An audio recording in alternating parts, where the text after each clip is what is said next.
So I'm born and forward. Hi, everybody. Eric Ground, MOBO-Media podcast. Just thought I'd give a brief introduction. It's, you know, as some of y'all knows, I've been posting things on the channel.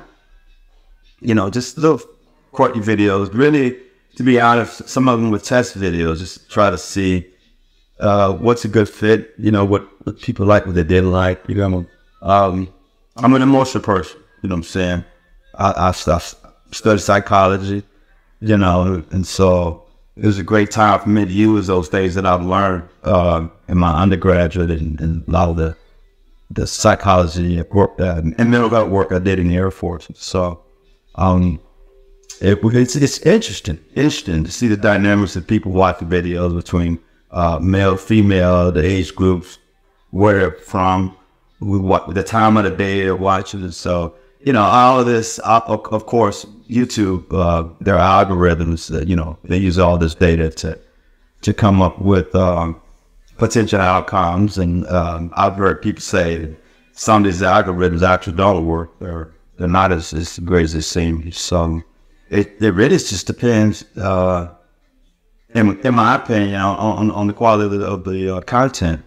And, you know, whether people like it or not, you know, come on, man, you know, everything's not going to be good. Some people might like this, some people might not like that. I don't know. It's just everybody has right to choice, right to choose. So, yeah, I am from Fort Worth, Texas, raised in Fort Worth, Texas. Did army school in Fort Worth, Texas, all the way up to high school. Graduated high school. Went to the Air Force for 22 years. Spent most of the time overseas. Longest period, 10 years in Japan. I was there twice, 5 years each. So, it's a place I look forward to sharing, you know, a lot of my experiences from living over there.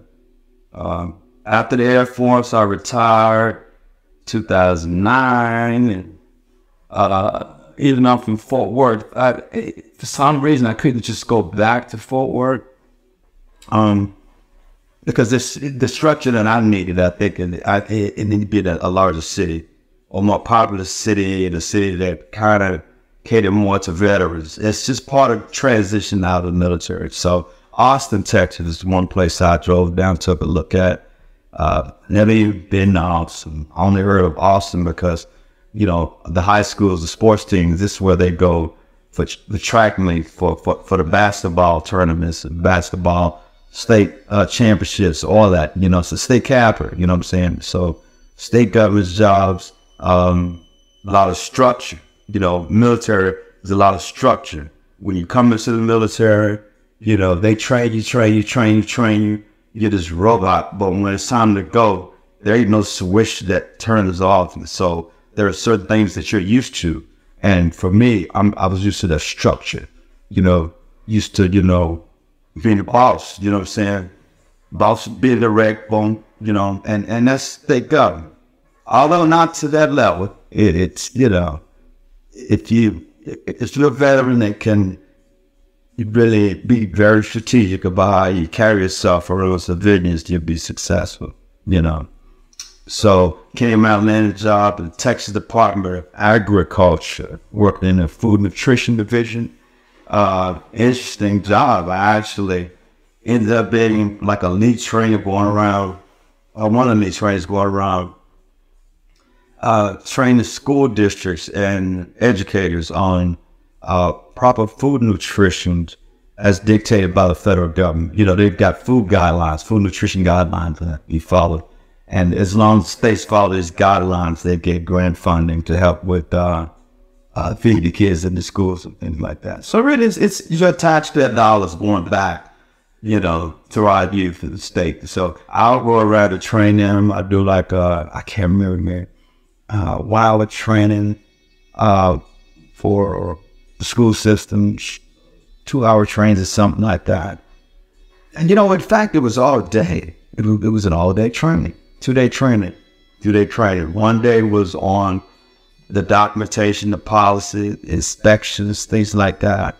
The other day was on the serving sizes, marketing, different colors. Like if you go in elementary schools or, youth classroom or youth schools, you'll see, particularly cafeteria area, you may see posters on the wall with fruits and bananas and stuff like that.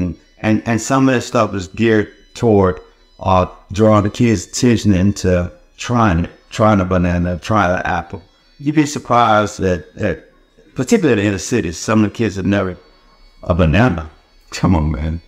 You know what I'm saying? So it was my job to get out there and try to show these people that I believe they had an obligation to make sure our young people ate healthy. So after the Texas Department of Agriculture, I actually ended up at the Texas General Lead Office working in as a management analyst in the Veterans Land Board, the Texas Veterans Land Board.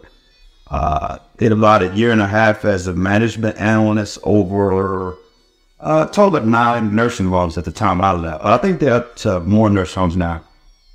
They build more, they've constructed more, which is a good thing in Texas. But at the time they had 9, so my job was to go in to see mainly how they were treating veterans, if the folks that were contracted to take care of veterans in their homes were doing the things they were supposed to in accordance with the contract. And so I would go in, and I also talked to the veterans, see what their experiences were. Let me just say I did ruffle some feathers, because people didn't, it was new to people. Remember, I like their structure. So when I came in, it was all about business. I was all about my business, and I was a veteran. So I'm going to make sure that those folks take care of them, because that could be me one day, And so after that, I ended up being offered a position as a state director over 4 state veterans cemeteries in Corpus Christi, Abilene, Khalid, Texas, and one down near the border. And I'm like a little water town name, but Mission, Texas. Yeah.